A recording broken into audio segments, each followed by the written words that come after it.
Um, you know, getting value, paying for value. How do you see, buying a property or renting a property?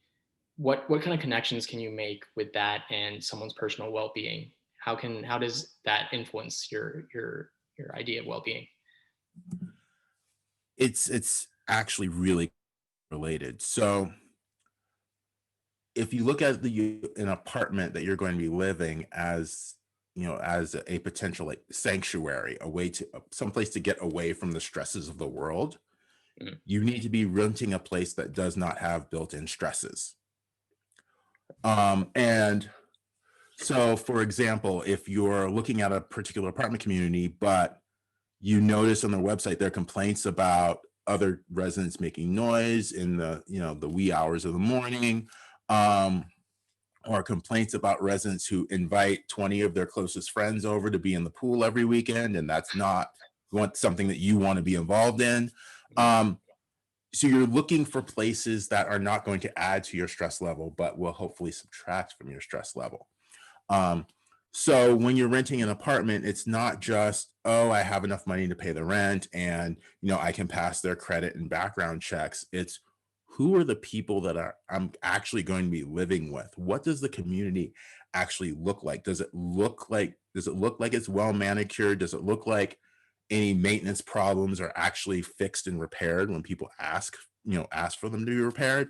Um, a lot of those questions people don't really key in on, because when you're looking at an apartment, and it's like every product, Mhm. there's value that you see and then there's unseen value. So like in using examples like a car. So the value that you see is, the paint color, does it have leather, what's the make and model of the car, that you see.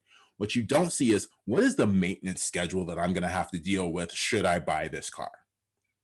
So now in the apartment example, I see the pool, I see the gym, I see that they have granite countertops and stainless steel appliances and all that. What I don't see is, do the maintenance people actually show up when I call?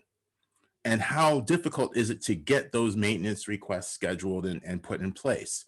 Are there neighbors that are going to be disruptive? Do the neighbors here clean up after their pets?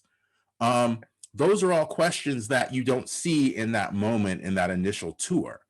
Um, but they are questions that you need to be thinking about. In fact, one of the pieces of advice I give people when you're looking for an apartment, talk to the neighbors.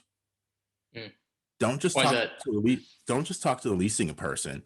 The leasing person is given their spiel hundreds of times. They've got it down pat. They know how to put the greatest spin on this property. So you think it's the best thing since sliced bread. I mean, that's their job. Yeah.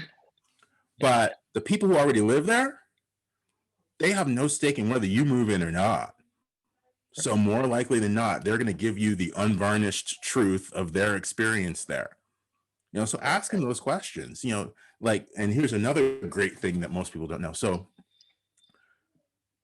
sometimes the parking situation can be a little sketchy, and the leasing associate will tell you, oh yeah, there's plenty of parking on the street, don't worry about it. Ask the tenant where the street parking is. Is it easy to park, right outside the community, or do I need to take a 3-mile trek because I have to park that far away from my apartment, Right. in the evenings when everybody comes home from work? Right. Because usually when people take tours, it's during the day. So not everybody's home. All the cars aren't there. So it looks like parking is going to be easier than it might actually be. So there's a few examples of things that people should be thinking about when they're going to rent a particular property.